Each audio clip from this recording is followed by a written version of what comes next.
يوم لا ينفع مال ولا بنون إلا من أتى الله بقلب سليم. Bismillahirrahmanirrahim. Assalamualaikum warahmatullahi wabarakatuh. Innal hamdalillah nahmaduhu wa nasta'inuhu wa nastaghfiruh wa na'udzu billahi min shururi anfusina wa sayyiati a'malina. May yahdihillahu fala mudilla lahu wa may yudlil fala hadiya lahu.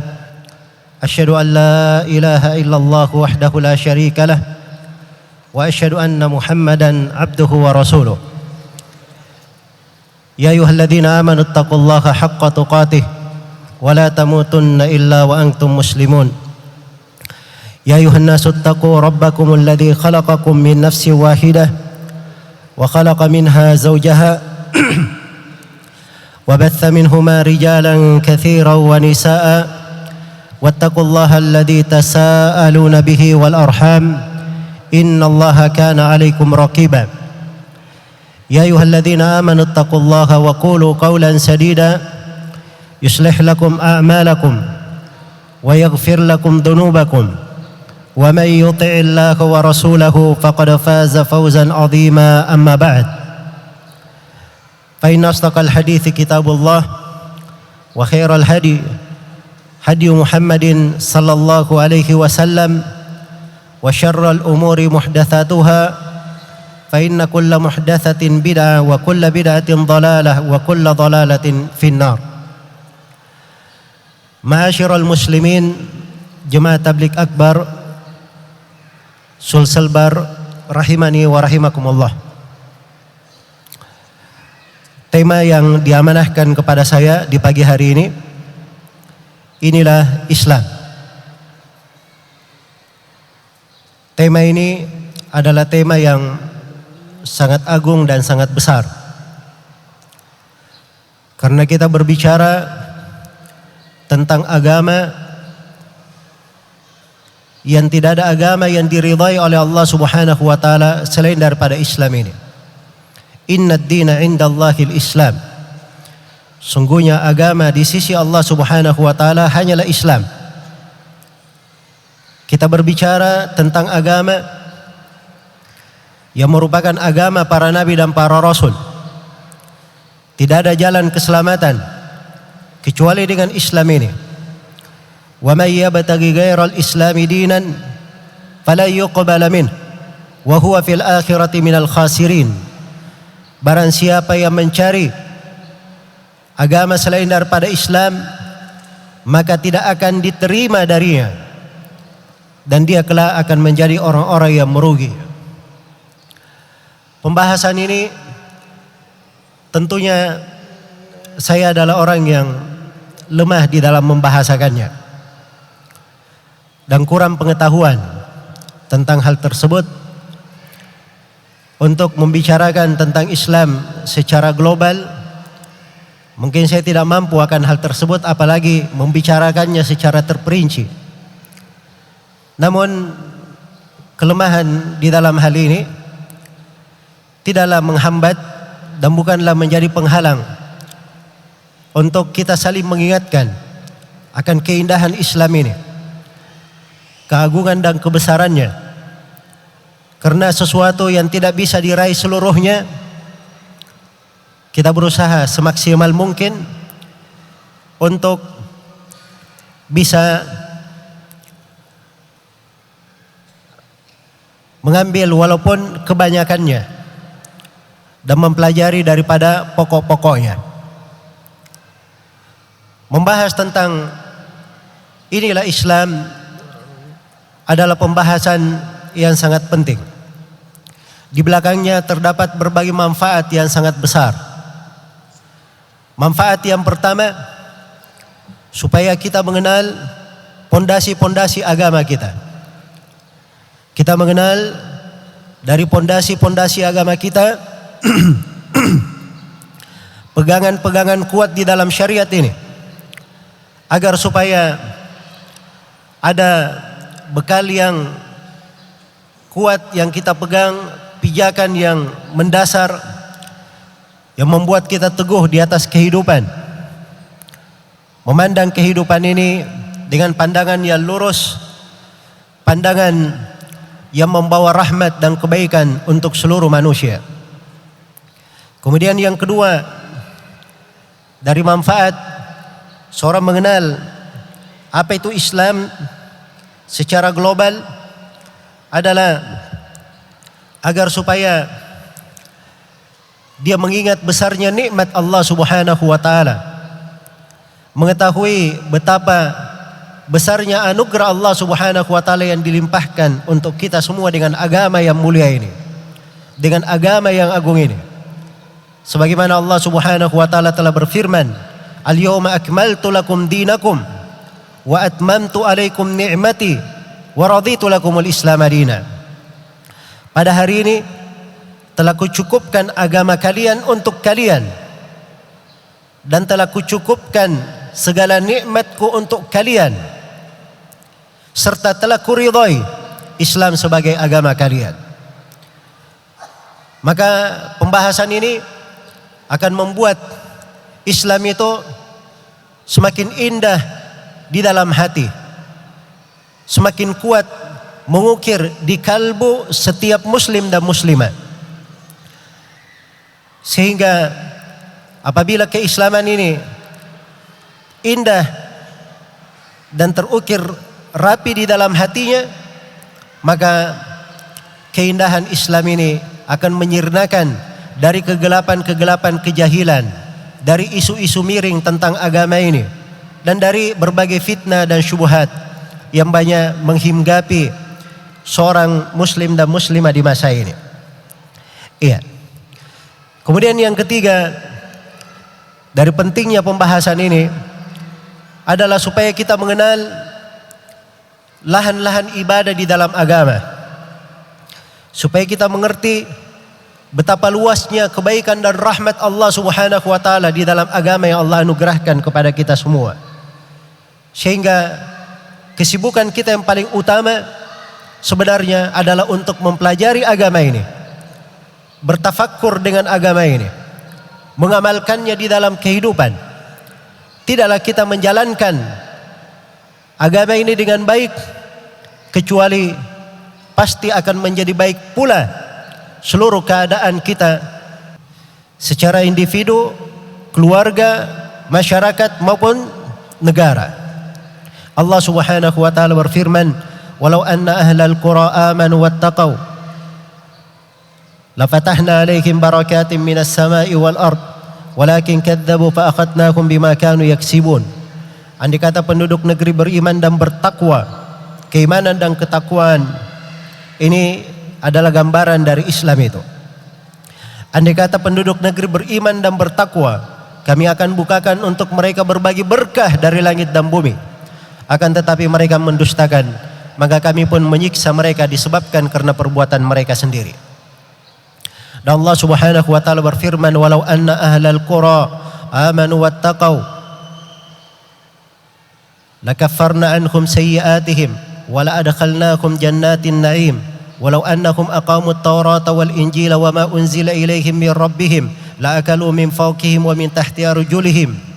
Andai kata ahlul kitab itu beriman dan bertakwa, andai kata ahlul kitab itu menegakkan dari Taurat dan Injil, maka mereka akan makan dari kepala mereka dan dari bawah kaki mereka.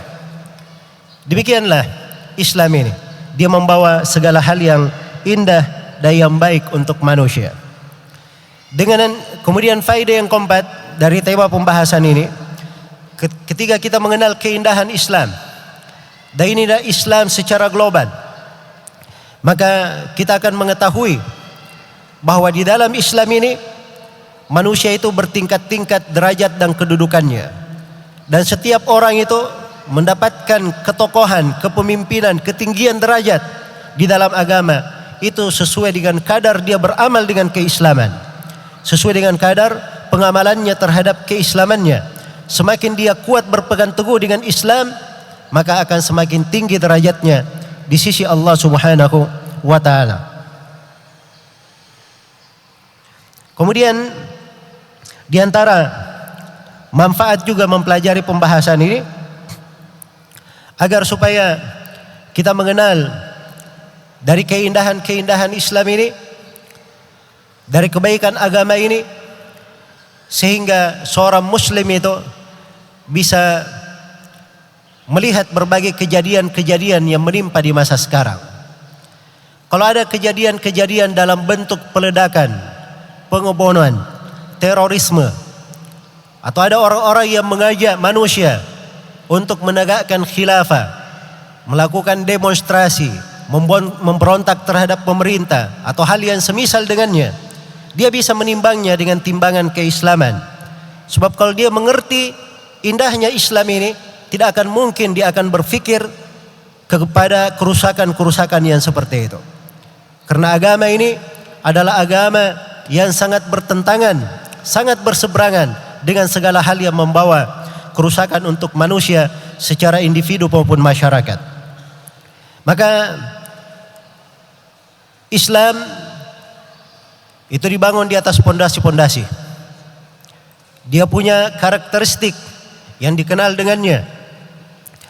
Keindahan agama ini terlihat dari berbagai sudutnya.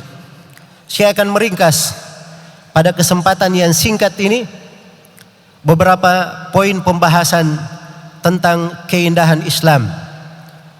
Garis-garis besar, pokok-pokok yang merupakan ciri Islam, karakteristik dan keindahannya.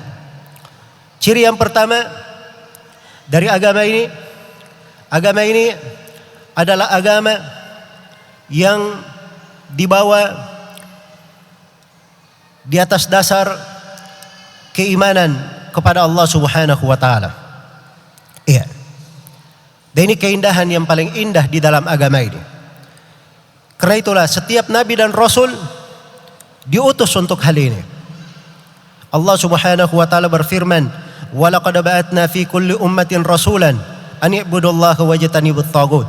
Sungguh kami telah mengutus pada setiap umat seorang rasul agar supaya rasul ini menyampaikan kepada umatnya, beribadahlah kalian semua hanya kepada Allah dan jauhilah taghut.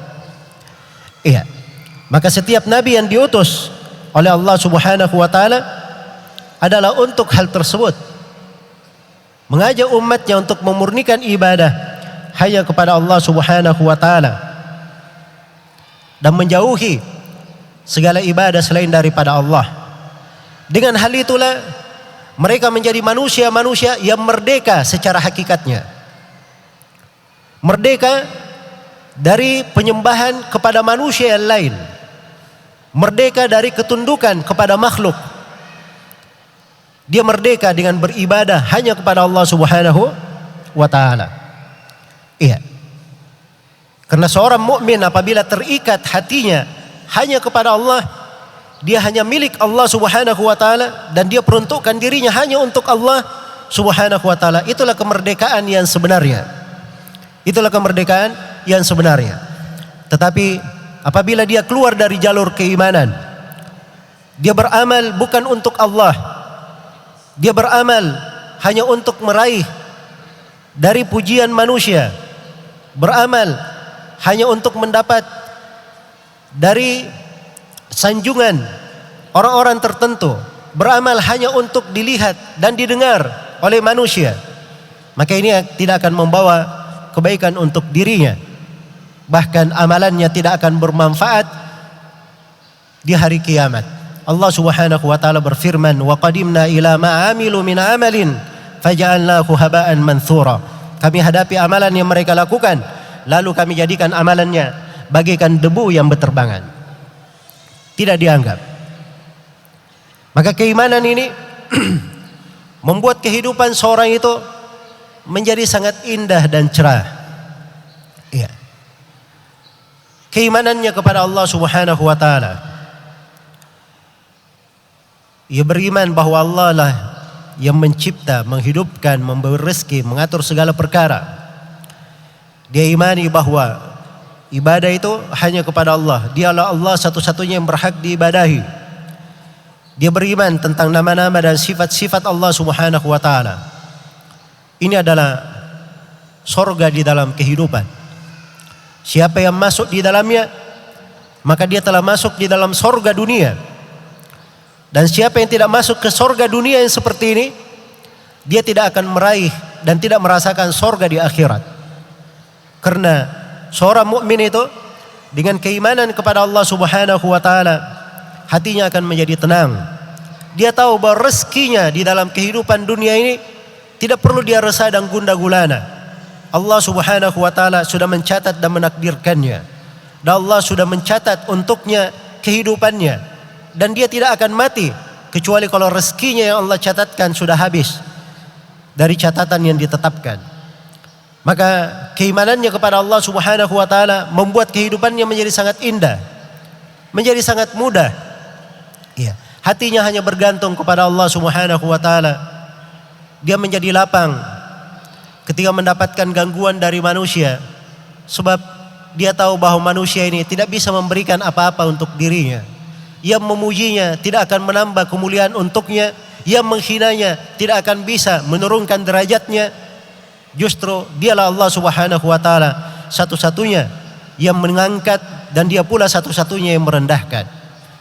Qulillahumma malikal mulki tu'til mulka man tasha'u wa tunzi'ul mulka mimman tasha' wa tu'izzu man tasha'u wa tudhillu man tasha' biyadikal khair innaka ala kulli syai'in qadir. Katakanlah wahai Nabi Muhammad, berdoalah engkau, ya Allah yang maha memiliki kekuasaan. Engkau memberi kekuasaan kepada siapa yang engkau kehendaki, dan engkau mencabut kekuasaan dari siapa yang engkau kehendaki. Engkau memuliakan siapa yang engkau kehendaki, dan engkau menghinakan siapa yang engkau kehendaki. Di tanganmu lah segala sesuatu. Apabila prinsip ini berada di hati seorang hamba, menjadi indah kehidupannya. Dengan keimanannya kepada Allah Subhanahu wa taala, akan baik tawakalnya kepada Rabbnya. Dia bergantung dan bersandar hanya kepada Allah Subhanahu wa taala. Betul dia berjalan di atas muka bumi, dia masuk di dalam sebuah usaha dengan profesional, dia tempuh jalan-jalan usaha dengan hal yang benar. Dan itu adalah perkara yang dituntunkan di dalam syariat. Innallaha yuhibbu minal abad ayya'mala amalan ayyutkinahu. Sungguhnya Allah Subhanahu wa taala cinta seorang hamba kalau dia beramal sebuah amalan, dia itqan, sempurna, benar, beres di dalam amalannya. Maka di dalam kehidupan dunia dia berjalan, dia berusaha, berupaya, tapi begitu hatinya bergantung kepada Allah, tawakalnya kepada Allah baik, keimanannya benar, maka kehidupannya akan menjadi semakin indah, akan menjadi semakin baik. Diriwayatkan oleh Imam Ahmad dari Umar bin Khattab radhiyallahu taala anhu, Rasulullah sallallahu alaihi wasallam bersabda, "Lau annakum tatawakkaluna 'ala Allahi haqqa tawakkuli la razaqakum kama turzaqut thair, taghdu khimasa wa taruhu bitana." Andai kata kalian itu bertawakal kepada Allah dengan sebenar-benar tawakal, maka pasti Allah akan memberi rezeki kepada kalian seperti burung diberi rezeki. Bagaimana burung diberi rezeki itu? Lihat saja burung-burung yang terbang di udara dengan sangat bebasnya. Burung-burung ini tidak ada perbendaharaan makanannya, tidak ada guna makanannya. Burung-burung ini tidak ada perniagaannya. Burung-burung ini juga tidak ada tabungannya, rekeningnya di bank, dia tidak punya. Iya. Tapi dia di pagi hari pergi dalam keadaan kosong perutnya, temboloknya kosong, dia balik di sore hari dalam keadaan sudah penuh. Begitu setiap hari. Subhanallah. Jadi kalau seorang mukmin bertawakal dengan tawakal yang benar seperti itu, maka ini beberapa contoh dari sudut keimanan. Saya tidak bisa menjelaskan semuanya. Iya. Dan kita akan duduk berhari-hari di sini untuk menerangkan satu poin saja tentang manisnya iman yang merupakan simbol umum di dalam agama ini. Ciri pokok di dalam agama ini. Iya. Ciri pokok di dalam agama kita. Kemudian ciri yang kedua, karakteristik yang kedua dari agama Islam ini, Islam ini dibangun di atas sumber-sumber yang jelas. Dibangun di atas pengambilan ilmu yang sudah pasti. Karena itu di dalam agama ini sumber pengambilan ilmu itu ada 4. Yang pertama, ilmu itu diambil dari Al-Quran, dari sunnah Rasulullah Sallallahu Alaihi Wasallam. Yang kedua, dan yang ketiga dari kesepakatan para ulama, dan yang keempat dari kias. Ini 4 hal yang disepakati oleh para ulama sebagai masadiruddin, sebagai sumber agama. Karena itu seorang muslim di dalam beragama paling indah kehidupannya. Dia tidak dibebani untuk memikirkan jalan baru. Dia tidak dibebani untuk membuat garis kehidupannya. Tetapi di dalam agama ini seluruh yang dia perlukan di dalam kehidupannya sudah diterangkan. Jalan yang lurus sudah jelas, sisa kita tapaki saja. Wa anna hadha sirati mustaqiman fattabi'u wa la tattabi'us subul fatafarraqa bikum an sabili. Allah berfirman, sesungguhnya inilah jalanku yang lurus, ikutilah jalan tersebut, dan jangan kalian mengikuti jalan-jalan yang lain, karena jalan-jalan yang lain itu akan memecah kalian dari agama Allah Subhanahu wa taala. Dan diriwayatkan oleh Ibnu Majah, Ibnu Abi Asim dalam Kitabus Sunnah, dan selainnya dari Abu Darda radhiyallahu taala anhu, ada juga dari Irbad ibn Sariyah. Rasulullah sallallahu alaihi wasallam bersabda, "Laqad taraktukum 'alal bayda lailuha kanahariha la yazigu anha ba'di illa halik." Sungguh saya telah meninggalkan kalian wahai umat Islam di atas suatu petunjuk yang sangat jelas, petunjuk yang sangat terang. Saking terangnya petunjuk ini, malamnya sama dengan siangnya. Itu jelasnya agama. Di siang hari kita melihat terang benderang, di malam hari juga seperti itu. Ini perumpamaan agama, saking jelasnya dan terangnya petunjuknya. Iya. La yazigu anha ba'di illa halik. Tidak ada yang menyimpang darinya kecuali binasa. Maka ini 4 sumber pengambilan dasar agama kita. Tidak ada yang keluar dari hal ini. Dan tidak ada satu makna pun dari kehidupan yang lolos dari 4 hal ini. Kejadian-kejadian kontemporer yang terjadi, perkara-perkara baru yang belum pernah ada sebelumnya, kalau ditanyakan apa ketentuan agama di dalamnya, pasti di dalam 4 sumber ini sudah ada penyebutan tentang bagaimana tuntunannya dan bagaimana ketentuan syariat di dalam hal tersebut. Maka inilah keindahan agama kita. Karena itulah orang-orang yang membebani dirinya dengan mengambil tuntunan-tuntunan yang tidak berasal dari Al-Quran, tidak berasal dari sunnah Nabi, tidak berasal dari kesepakatan para ulama, dan tidak ada pembahasan kias di dalamnya, maka ini adalah orang-orang yang membebankan dirinya, memberatkan dirinya sendiri dengan hal-hal yang bisa membinasakannya. Karena tidak ada yang keluar dari jalur agama kecuali dia hanya mendapatkan kebinasaan. Al-Quranul Karim terdapat di dalamnya segala perkara yang diperlukan untuk manusia. Allah telah mensifatkannya tibyanan likulli syai', sebagai penjelas untuk segala sesuatu. Dan Allah menerangkan tentang Al-Quran, ma farratna fil kitabi min syai', kami tidak pernah menelantarkan sesuatu apapun penyebutannya di dalam Al-Quran. Dalam Al-Quran terdapat segala sesuatu.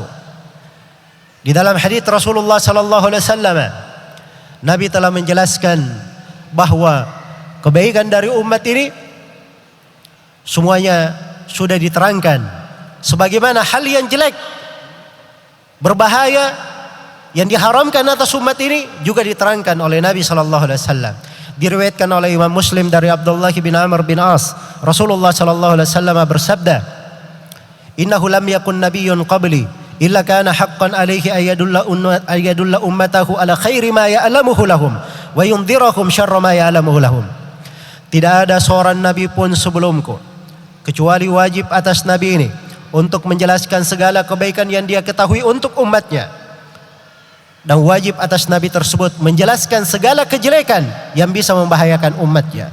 Dan diriwayatkan oleh Imam Malik, Al-Hakim dan selainnya dari Abu Hurairah radhiyallahu taala anhu, Rasulullah sallallahu alaihi wasallam bersabda, "Taraktu fikum syai'aini lan tadillu ba'dahuma ma in tamassaktum bihima."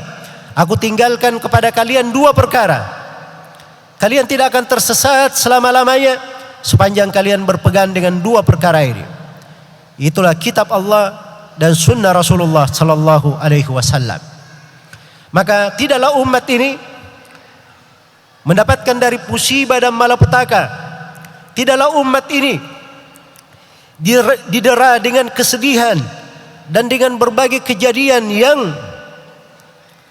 membuat mereka terpuruk, kecuali karena mereka ini keluar dari jalan agama, berpaling dari Al-Quran.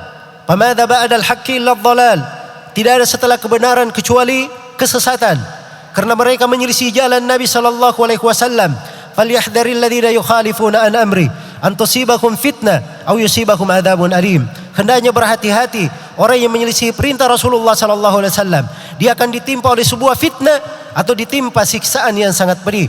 Dan diriwayatkan oleh Abu Daud dari Abdullah bin Umar radhiyallahu anhuma, Rasulullah sallallahu alaihi wasallam bersabda, "Idza tabayatum bil 'ina wa akhadtum adnabal baqar wa raditum biz-zara wa taraktumul jihad, sallallahu alaikum dhullan la yanzi'uhu hatta tarji'u ila dinikum." Apabila kalian telah berjual beli dengan cara al-ina, salah satu praktek jual beli riba, dan kalian telah sibuk dengan pertanian, ridha dengan peternakan, dan kalian meninggalkan jihad fi sabilillah, maka Allah akan menimpakan kepada kalian sebuah kehinaan. Tidak akan diangkat kehinaan ini dari kalian sampai kalian kembali kepada agama kalian. Jalan mengangkat kehinaan adalah kembali kepada agama, kembali kepada Al-Quran dan sunnah Rasulullah sallallahu alaihi wasallam. Maka siapa yang keluar darinya, itulah sebab kelemahan. Itulah sebab kelemahan yang menimpa umat ini.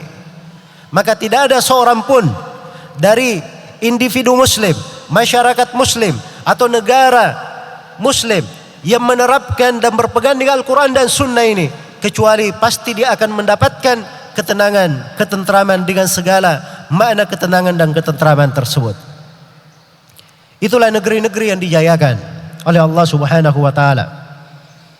Mereka dijayakan dengan keimanan. Mereka dijayakan dengan kesyukuran kepada Allah, dengan mengikuti syariat. Kapan keluar dari hal tersebut? Itulah yang dikisahkan di berbagai tempat dalam Al-Quran, bagaimana kebinasaan mereka. Diterangkan tentang kaum Saba. Laqad kana li saba'in fi maskanihim ayah, jannatani ay yamini wa shimal, kulu min rizqi rabbikum washkuru lah, baldatun tayyibatun wa rabbun ghafur. Sungguh telah ada untuk kalian, sungguh untuk negeri Sabah itu terdapat padanya ada ayat, tanda dari tanda-tanda kebesaran Allah. Bayangkan negeri Sabah ini, mereka punya dua kebun, hamparan kebun di kanan mereka dan di kiri mereka. Negeri yang penuh dengan karunia dan nikmat. Iya. Allah perintah kepada mereka, makan dari rezeki Rabb kalian. Tapi ingat, bersyukurlah kalian. Rabb kalian adalah Rabb yang pengampun. Ya. Negeri kalian adalah negeri yang baik dan Rabb kalian adalah Rabb yang pengampun. Tapi apa yang mereka lakukan? Fa'aradu, mereka berpaling. Perhatikan sebab kehancuran. Fa'aradu, mereka berpaling. Apa yang terjadi? Fa'arsalna alaihim sailal arib wa baddalnakum bi jannatayhim jannataini dawatay ukulin khamtin wa athlin wa syai'in min sidrin qalil. Dzalika jazainakum bima kafaru wa hal nujazi illa al-kafur. Mereka berpaling, maka kami kirimkan kepada mereka banjir bandang yang menghabiskan harta kepemilikan mereka. Setelah banjir ini berganti dua kebun mereka ini yang sangat makmur tadi dengan penuh tumbuhan yang baik, berubah menjadi dua kebun yang hanya dipenuhi dengan pohon-pohon yang berduri, berbuah pahit, ada pohon sedikit dari pohon bidara. Berubah. Demikianlah kami balas orang-orang yang kafir, dan kami tidak membalas kecuali kepada orang-orang yang kafir. Orang yang berpaling dari nikmat, kufur terhadap nikmat Allah Subhanahu wa taala. Maka ini adalah sebab yang bisa menghancurkan sebuah negeri. Hal yang bisa menghilangkan kebaikan dan kedamaian. Maka ini 4 sumber pengambilan hukum di dalam agama. Al-Quran, Sunnah Rasulullah SAW, kesepakatan ulama dan qiyas. Iya.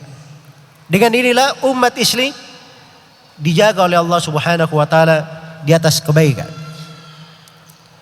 Kemudian yang kedua, dari karakteristik agama ini dan ciri agama ini, ya, dan ciri agama ini dibangun di atas 5 pondasi Islam dan 6 rukun keimanan. 6 rukun keimanan. 5 pondasi ini: syahadat la ilaha illallah Muhammadar Rasulullah, menegakkan salat, mengeluarkan zakat, haji bagi siapa yang mampu, berpuasa di bulan Ramadan, keimanan kepada Allah, keimanan kepada para malaikat, kepada kitab-kitab, kepada para rasul, kepada hari akhirat, dan keimanan kepada takdir yang baik dan yang buruk. Ini adalah pokok dari agama, ya, ciri dari agama kita. Pada setiap lembarannya dan penjabaran dari 5 rukun Islam serta 6 rukun iman ini akan terhampar berbagai mutiara keindahan Islam. Akan terlihat pesona dari agama ini, kecantikan dan keelokannya. Siapa yang mengharapkan kebahagiaan, siapa yang mengharapkan ketenangan, siapa yang menginginkan kedamaian dan ketentraman, maka itu di dalam menyelami 6 rukun iman dan 5 rukun Islam. Iya. Karena itu syahadat seorang muslim la ilaha illallah Muhammadar Rasulullah ini akan membuat dia masuk di dalam penghambaan kepada Allah, melepaskannya dari penghambaan manusia. Ketika dia mengucapkan Muhammadar Rasulullah, artinya dia taat kepada Nabi pada segala perintahnya. Dia tinggalkan segala yang dilarang oleh Nabi, dan dia benarkan segala ucapan Nabi, dan dia tidak melakukan sesuatu pun dari agama kecuali di atas petunjuk dari Nabi sallallahu alaihi wasallam. Dan ini yang membuat kehidupannya menjadi tenang. Disyariatkan salat. Betapa indahnya salat itu untuk seorang hamba. Sebab yang menyebabkan kaum muslim itu berkumpul dalam masjid. Disyariatkan berjamaah untuk laki-laki agar supaya terjalin kebersamaan, saling cinta mencintai, bahu membahu di tengah mereka. Salat ini juga menjadi penggugur dosa-dosa dan kesalahannya. Salat ini menjadi sebab diangkatnya derajatnya. Salat ini itu bagaikan kekuatan di dalam dirinya yang membuat dia terhindar dari kekejian dan kemungkaran. Inna salata tanha anil fahsyai wal munkar. Sungguhnya salat itu melarang dari kekejian dan kemungkaran. Salat ini adalah cahaya yang sangat terang untuk seorang hamba, dan berbagai kebaikan yang Allah berikan dengan salat ini. Dan salat ini membuat kehidupannya menjadi teratur, tertib. Dia terbiasa. Tidak ada orang salat itu dia takbiratul ihram langsung salam. Nah, seperti itu orang salat. Salat ada aturannya. Salat dari takbiratul ihram, setelah itu dia sedekap, membaca Al-Fatihah, kemudian dia membaca surah pendek, lalu dia ruku, i'tidal, sujud dan seterusnya. Ada aturannya salat ini. Ya. Maka ini mendidik seorang muslim dan muslimah untuk terbiasa teratur di dalam kehidupannya, berjalan di atas ketentuan-ketentuan, dan terikat dengan peraturan-peraturan yang membawa kemaslahatan untuk mereka. Dan ini pendidikan bukan di salat saja. Ini juga pendidikan di masa puasa, di zakat. Zakat itu terhitung dengan waktu. Seorang komitmen ketika dia menanam, menghasilkan, dia keluarkan bagian dari apa yang dia hasilkan.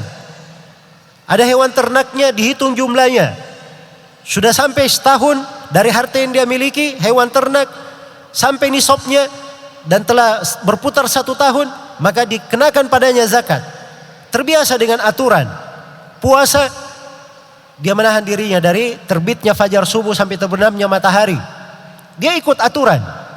Haji pun demikian. Haji itu bermula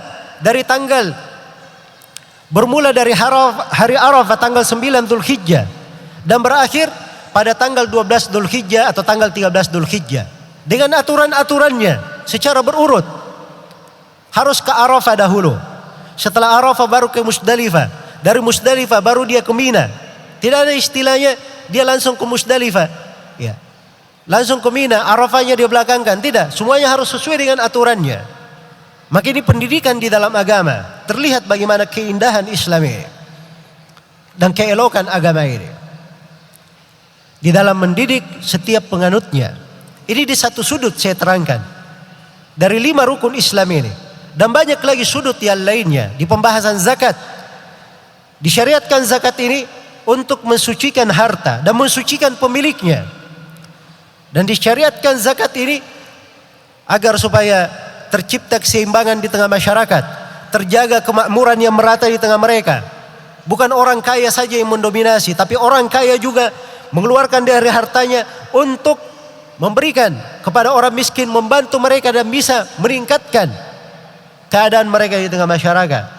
Di kondisi-kondisi tertentu, ya, diambil dari harta untuk menjaga kemaslahatan bersama. Dan dengan zakat ini apabila dikeluarkan pendidikan untuk setiap muslim, dia tidak perlu khawatir. Dia bersedekah pasti Allah akan menggantinya. Dibuat hidupnya penuh dengan kepercayaan. Tidak seperti sebagian manusia. Kalau ada duitnya 1 sen saja hilang, dia sudah sangat khawatir. Ya. Tapi seorang muslim dengan pendidikan agama ini menjadi sangat indah kehidupannya. Di puasa itu melatih jiwanya, mendidik dia untuk selalu tenang, mendidik dia untuk berlapang dada terhadap kaum muslimin, mendidik dia untuk bisa merasakan penderitaan orang lain. Dia yang biasanya makan minum tidak pernah lapar, sekarang dia berpuasa, dia rasakan bagaimana lapar itu. Mungkin dia bisa mengingat bagaimana saudara-saudaranya yang kadang pada sebagian waktu mereka tidak makan dan tidak minum. Mungkin dia ingat sebagian saudaranya yang terusir, tertindas di berbagai belahan muka bumi ini. Dia merasakan sebagian dari hal yang dirasakan oleh orang-orang yang lain. Dan itu bisa dia dapatkan dengan puasa ini, di musim haji. Demikianlah seterusnya di dalam agama ini. Iya. Bagaimana indahnya di pembahasan rukun iman, keimanan kepada Allah, saya sudah singgung tadi sedikit. Keimanan kepada Rasulullah, keimanan kepada para malaikat, keimanan kepada kitab-kitab, keimanan kepada para rasul, keimanan kepada hari akhirat, keimanan kepada takdir yang baik dan yang buruk. Membuat kehidupan seorang hamba menjadi kehidupan yang indah. Dia beriman akan adanya malaikat, adanya yang mencatat di kanan dan di kirinya. Ada malaikatul maut yang akan mencabut nyawanya. Ada malaikat yang menanyainya di alam kubur. Ini semuanya memberi makna di dalam kehidupan seorang hamba supaya dia fokus di dalam kehidupannya. Hidup ini ada arahnya, ada pertanggungjawaban kehidupan ini, dan akan berakhir. Dan ada hal yang harus kita lalui dalam kehidupan. Ada yang namanya sakaratul maut, ada yang namanya alam kubur, ada yang namanya padang mahsyar, dan ada yang namanya kita berdiri di depan Allah Subhanahu wa taala di hari hisab. Ada yang namanya keimanan kepada kitab-kitab, terhadap Al-Quran yang terdapat segala kebaikan di dalamnya. Ada keimanan kepada Rasul, sehingga kita di dalam kehidupan dunia ini panutan kita hanyalah Rasulullah Sallallahu Alaihi Wasallam. Ini yang membuat kita bersatu. Kalau kita fanatiknya kepada Nabi Sallallahu Alaihi Wasallam, bukan fanatik kepada pimpinan kelompok, pimpinan jamaah, bukan pula dia berpecah di tengah umat ini. Tapi dia bersatu di atas Al-Quran dan Sunnah, mengikuti jalan Nabi Sallallahu Alaihi Wasallam. Itulah persatuan yang sebenarnya. Demikian pula mengingat akan kehidupan akhirat. Kehidupan akhirat bermula dari alam kubur, karena Nabi Sallallahu Alaihi Wasallam bersabda, al-qabru awwalu manazilil akhirah. kemudian dia dibangkitkan, ada pada mahsyar, ada telaga, ada syafaat, kemudian ada pembahasan tentang hisab, tentang ard, ada pembahasan tentang timbangan, kemudian ada pembahasan bagaimana manusia itu dibagi, ada yang ke surga, ada yang ke neraka, ada pembahasan tentang qisas, ya. Ada pembahasan tentang as-sirat, tentang jalanan, pembahasan tentang qisas. Dan ini semuanya adalah kejadian-kejadian hari kiamat yang harusnya membuat kehidupan kita itu menjadi tenang. Apapun yang kita miliki di atas kehidupan dunia ini tidak akan kita bawa ke akhirat kecuali dia adalah amalan yang salih. Akan membuat kita tenang di dalam kehidupan. Bagaimanapun kita berusaha, ya, untuk dengan keimanan kepada hari akhirat ini akan membuat kita terhadap kehidupan dunia itu biasa-biasa saja, tidak terikat dengannya, dan kita akan lebih banyak mengingat bagaimana mempersiapkan kehidupan kepada Allah Subhanahu wa taala. Dan keimanan kepada takdir yang baik dan yang buruk ini akan membuat seorang muslim menjadi sangat kuat, membuat dia menjadi pemberani, membuat seorang muslim itu berada di atas keyakinan dari agamanya. Karena apa yang menimpa dia dari sesuatu tidak akan bisa menimpanya kecuali kalau Allah Subhanahu wa taala yang menetapkannya. Wa alam annal ummata law ijtama'at ala ay yadhurruka bi syai'in la yadhurruka illa bi syai'in qad katabahu Allahu 'alaik wa in ijtama'u ala ay yanfa'uka bi syai'in la yanfa'uka illa bi syai'in qad katabahu Allahu laka rufi'atil aqlam wa jaffatis suhuf. Ketahuilah bahwa umat ini andai kata mereka berkumpul semuanya untuk memberikan kecelakaan kepada engkau, maka mereka tidak akan mampu mencelakakan engkau kecuali apa yang Allah Subhanahu wa taala telah tetapkan akan menimpa engkau. Dan ketahuilah bahwa apabila seluruh manusia berkumpul untuk ingin memberi manfaat kepada engkau, mereka tidak akan mampu memberi manfaat kepada engkau kecuali apa yang telah digariskan oleh Allah Subhanahu wa taala untuk mereka. Iya. Maka ini gambaran global bagaimana keindahan Islam pada 5 rukun Islam dan 6 rukun iman. Iya, dan 6 rukun iman. Kemudian dari ciri agama ini, karakteristik dan keindahannya, agama Islam ini adalah agama fitrah. Agama yang mencocoki fitrah manusia. Iya. Fa'akim wajhaka lid-dini hanifa fitratallahi allati fataran nasa 'alaiha. Tegakkanlah wajahmu untuk agama secara hanif, yaitu engkau condong kepada tauhid dan meninggalkan kesyirikan. Itulah fitrah Allah. Komitmen dengan fitrah Allah yang Allah jadikan manusia di atas hal tersebut. Diriwayatkan oleh Imam Al-Bukhari dan Imam Muslim dari Abu Hurairah radhiyallahu taala anhu. Rasulullah sallallahu alaihi wasallam bersabda, "Ma min mauludin illa yuladu ala fitrah, fa abawahu yuhawwidanihi aw yunassiranihi aw yumajjisanihi." Tidaklah ada bayi yang terlahir, tidaklah ada anak yang terlahir kecuali anak ini dilahirkan di atas fitrahnya. Itu fitrah manusia. Asalnya diciptakan sebagai muslim. Di dalam hadits qudsi yang diriwayatkan oleh Imam Muslim rahimahullahu taala, Allah Subhanahu wa taala berfirman, "Inni khalaqtu ibadi hunafa fajtalathum asyayatin." Sungguhnya aku menciptakan hamba-hambaku sebagai hunafa, sebagai orang-orang yang bertauhid, condong kepada tauhid, meninggalkan kesyirikan. Itu fitrahnya. Tapi setelah itu mereka didatangi oleh syaitan. Kalau di hadits tadi, maka kedua orang tuanya lah yang membuat dia menjadi Yahudi, atau membuat dia menjadi Nasrani, atau membuat dia menjadi Majusi. Karena itu kata para ulama, manusia yang lahir, anak yang lahir itu asalnya Islam. Kalau orang tuanya Islam, mendidiknya di atas Islam, begitu dia balik, dia tidak perlu syahadat lagi, karena memang aslinya dia sudah apa? Sudah Islam. Iya, itu aslinya. Yang merubah dia dari fitrahnya itu orang tuanya. Ada yang menjadikannya Yahudi, ada yang menjadikannya Nasara, dan ada yang menjadikannya Majusi. Maka agama ini adalah agama yang mencocoki fitrah manusia. Jadi kalau ada hal-hal di dalam agama yang kebanyakan manusia, fitrah manusia tidak mencocoki hal tersebut, maka itu pasti bukan dari agama. Dipahami saja. Iya. Tidak ada fitrah manusia itu senang dengan pembunuhan, pertumpahan darah. Walaupun itu dia namakan jihad. Itu bukan dari agama, itu bukan perbuatan jihad, itu perbuatan jahat namanya. Agama ini mencocoki fitrah. Mencocoki fitrah. Maka kita harus diukur dengan ukuran-ukurannya. Iya. Maka ini dari keindahan agama Islam ini.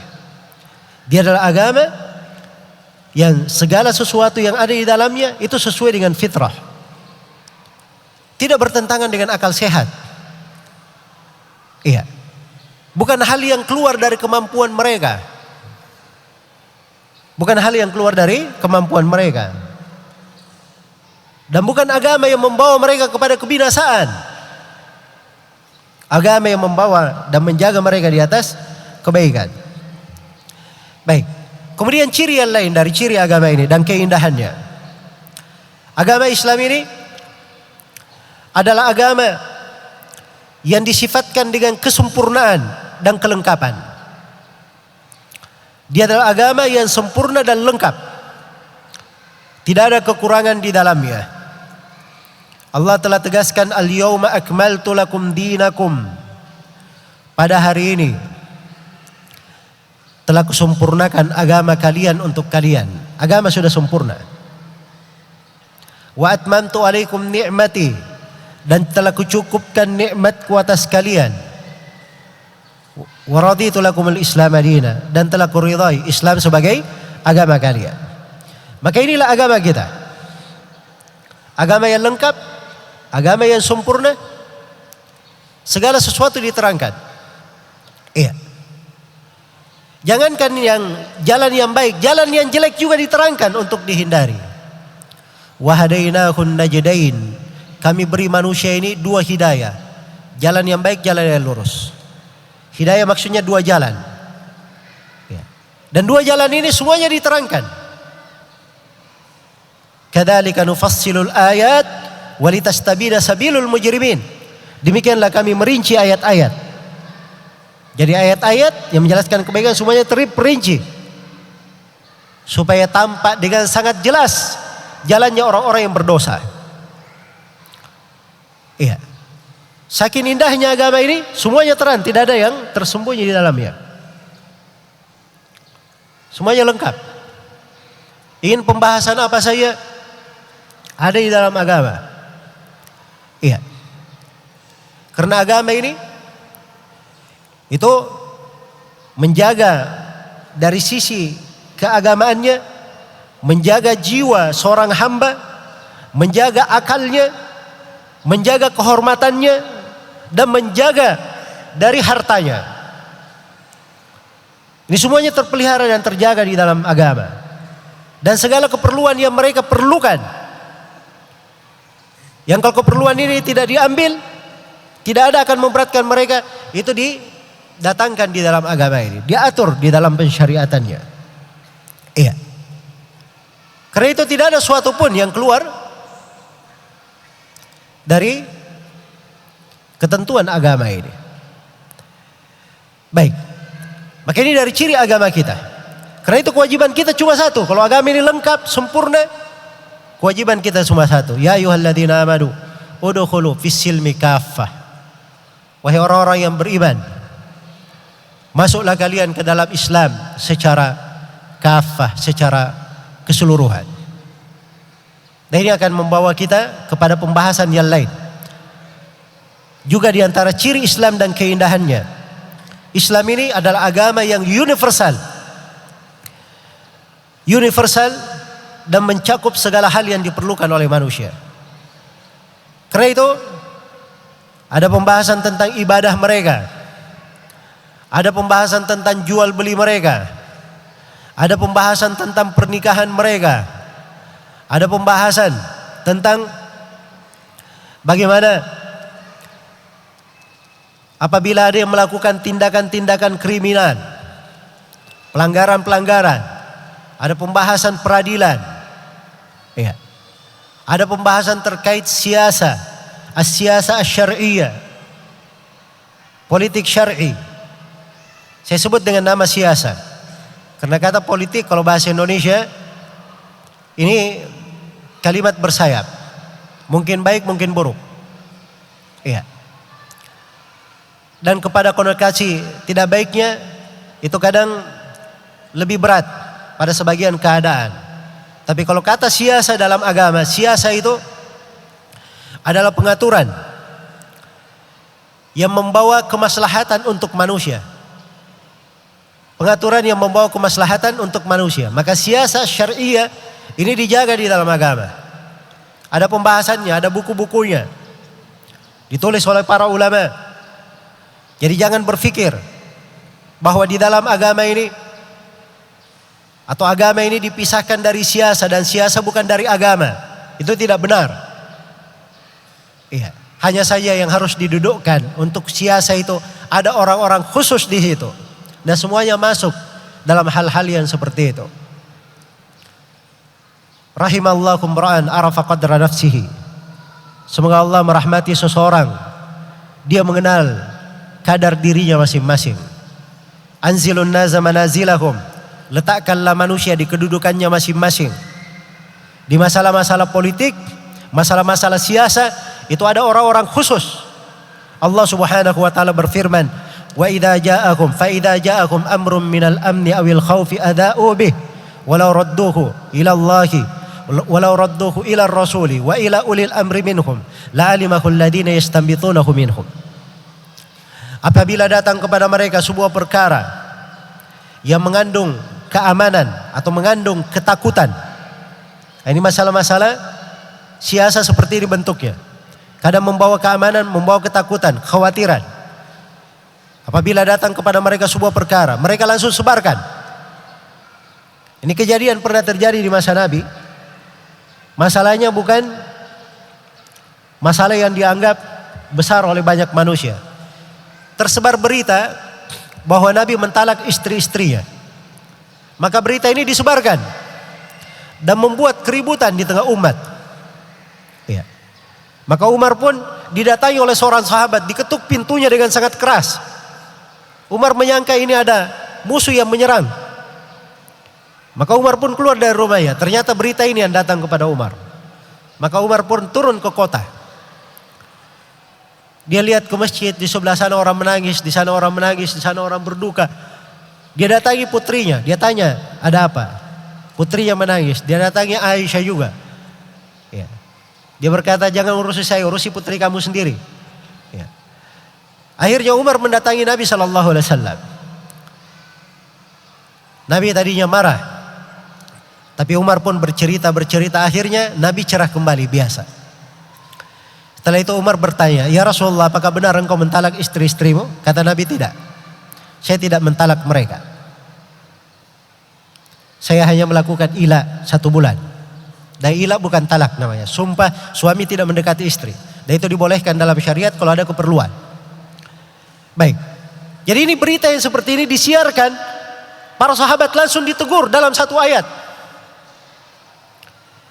Fa'idha ja'akum amrum minal amni awil khawfi. Apabila datang kepada mereka sebuah perkara mengandung keamanan atau ketakutan, adha'u bih, langsung mereka sebarkan. Maka ditegur mereka, walau radduhu ila rasul, andai kata mereka kembalikan hal ini kepada Rasul atau kepada ulil amr minhum, orang yang memegang perkara di tengah mereka. Bukan semuanya. Nah seperti sekarang ini, kalau ada masalah semuanya pergi meliput, tidak kelihatan pun, ya, diambil secara rahasia untuk disebarkan. Yang berkomentar di dalamnya, dari paling bawah sampai paling atas semuanya berkomentar. Ya. Mau cari tempat perkumpulan, apakah itu perkumpulan orang-orang yang berada di lapangan, orang-orang yang berada di jalan, orang-orang yang berada di warung kopi, orang-orang yang berada, semuanya bicara tentang itu sama. Ini kelancangan namanya. Dan ini keluar dari kadar amanah yang diberikan. Ya. Dia masuk dalam hal-hal yang bukan urusannya. Dan ini menyebabkan hilangnya keamanan. Hilangnya keamanan. Maka syariat ini mengatur pada hal-hal yang seperti itu, itu dikembalikan kepada orang-orang tertentu. Bukan semua orang berbicara. Karena itu siasa itu ada orangnya.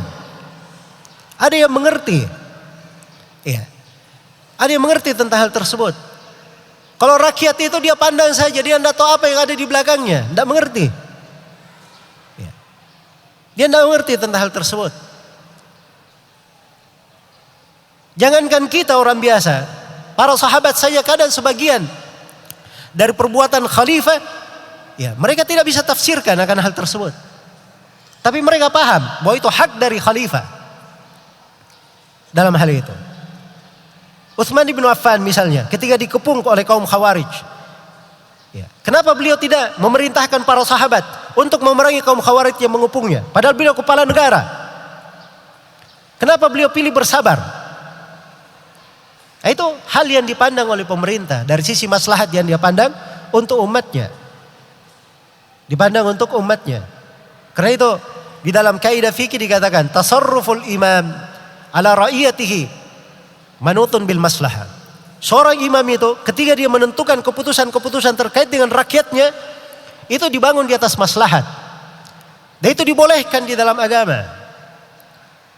Ini salah satu perkara yang disebutkan oleh Imam Al-Qarafi rahimahullahu ta'ala dalam Al-Qawaid dari perkara yang diberi kelapangan pemerintah di dalam hal tersebut. Karena itu wewenangnya. Ya. Karena itu kadang pemerintah berbuat sesuatu ya, sudah jelas baiknya bagi mereka, tapi rakyat mungkin melihat itu kurang bagus. Dan rakyat tidak dihitung dalam hal tersebut. Ya, pemimpin itu bertanggung jawab kepada Allah Subhanahu wa taala, hal yang merupakan maslahat untuk manusia di dalam hal itu. Maka ada sebagian hal yang seperti ini kondisinya. Jadi kalau misalnya pemerintah dididik, rakyat dididik untuk terbiasa mengeritik pemerintah dalam hal-hal yang seperti itu namanya kita buat manusia ini masuk di dalam perkara yang bukan urusan mereka. Dan akan terjadi keributan, kekacauan. Dan ini harus dipahami oleh umat. Setiap muslim yang kenal keindahan Islam, dia akan tahu kadar dirinya masing-masing. Dia akan bisa menjaga lisannya. Iya. Dia akan bisa menjaga lisannya. Seorang ustadz misalnya, dia memberi ceramah, dia tahu tugasnya pemberi ceramah. Orang yang mengingatkan manusia. Bukan orang yang menjatuhkan vonis, lakukan demonstrasi ke pemerintah. Tidak ada seorang dai seperti itu. Seorang dai itu harus mengerti kedudukannya, tugasnya. Tugasnya bukan masuk dalam hal-hal yang seperti itu. Dan itu bukan wewenang dia. Bukan wewenang dia. Wewenang dia mengingatkan kepada manusia. Mereka terima alhamdulillah. Mereka tidak terima itu antara mereka dengan Allah Subhanahu wa ta'ala. Iya. Maka ini dari hal-hal yang hendaknya diperhatikan. Islam itu bersifat universal, mencakup segala hal. Ya, mencakup segala hal. Karena itu di dalam agama ini dibahas bagaimana ibadah-ibadah yang ditegakkan dari dalam sehari dan semalam, yang merupakan kesejukan hatinya, ketenangan jiwanya. Iya. Kemudian di dalam agama ini dibahas bagaimana dia berinteraksi dengan manusia, bermuamalah, berdagang, berbisnis. Dan kalau dia memiliki harta, bagaimana kewajibannya dengan hartanya. Nah, ini hal yang membuat dia indah hidupnya. Kata Nabi SAW, "Man kana aminan fi sirbihi, mu'afan fi jasadihi, wa indahu qutu yaumihi, faka'annama hizat lahud dunya bihadafiriha." Barang siapa yang dia aman di tempat tinggalnya, sehat jasadnya, dan memiliki makanannya di hari itu, seakan-akan dunia seluruh isinya itu adalah milik dia. Adalah milik dia. Maka agama ini mengatur bagaimana keamanan mereka. Iya. Karena itu di dalam ibadah diatur aturan-aturan yang ketat dalam ibadah. Dan diatur ibadah itu seimbang, tidak berlebihan. Dan diatur ibadah itu bagaimana dilakukan dengan sebaik mungkin. Ya. Diatur tentang jual beli mereka. Dijelaskan apa itu syarat-syarat jual beli. Bagaimana ketentuannya. Bagaimana harusnya ketika seorang jual beli dia memiliki barang tersebut. Bagaimana dia saling ridha akan hal itu. Bagaimana mereka berdua transparan. Dan diterangkan sebab-sebab keberkahan untuk jual beli mereka. Al-bayyi'ani bil khiyar ma lam yatafarraqa. Fa in bayyana wa nasaha burika lahuma fi bai'ihima. Fa in katama wa kadzaba fa in bayyana wa sadaqa burika lahuma fi bai'ihima. Wa man katama wa kadzaba muhiqat barakatu bai'ihima. Dua orang yang saling bertransaksi itu diberi hak memilih. Boleh dia lanjut, boleh dia batalkan sepanjang belum berpisah. Kalau kedua orang yang bertransaksi ini saling transparan dan saling jujur, maka akan diberkahi transaksi mereka. Tapi kalau dua orang yang bertransaksi ini saling menutupi dan saling dusta, maka akan dicabut keberkahan dari transaksi mereka. Diatur di dalam agama ini hukum tentang riba. Karena riba ini adalah hal yang membahayakan manusia. Bisa meruntuhkan perekonomian, bisa menghancurkan sebuah bangsa. Diharamkan di dalam agama jual beli yang mengandung kezaliman. Karena kezaliman ini adalah kezaliman di atas kezaliman pada hari kiamat. Dan kezaliman ini yang akan membuat manusia saling menzalimi. Karena itu diharamkan jual beli gharar, jual beli yang tidak jelas. Diharamkan qimar. Qimar itu seorang masuk di dalam transaksi, dia bayar, mungkin menang, mungkin rugi. Bahasa orang Indonesia namanya judi. Tapi judi kadang dikonotasikan pada hal yang sempit kadang. Orang main domino, main kartu, dia bayar judi. Tapi kalau judi bahasa umumnya dalam syariat, dia keluarkan biaya dalam sebuah transaksi, dia mungkin menang, mungkin rugi, maka ini namanya judi. Itu namanya judi. Dilarang dalam agama. Karena agama kita ini mengatur hal yang paling baik untuk manusia. Hal yang tidak jelas itu dilarang di dalam agama kita. Iya. Maka ini pokok-pokok di dalam pensyariatan namanya. Di pernikahan diatur bagaimana nikah itu. Diatur bagaimana perempuan itu dihargai.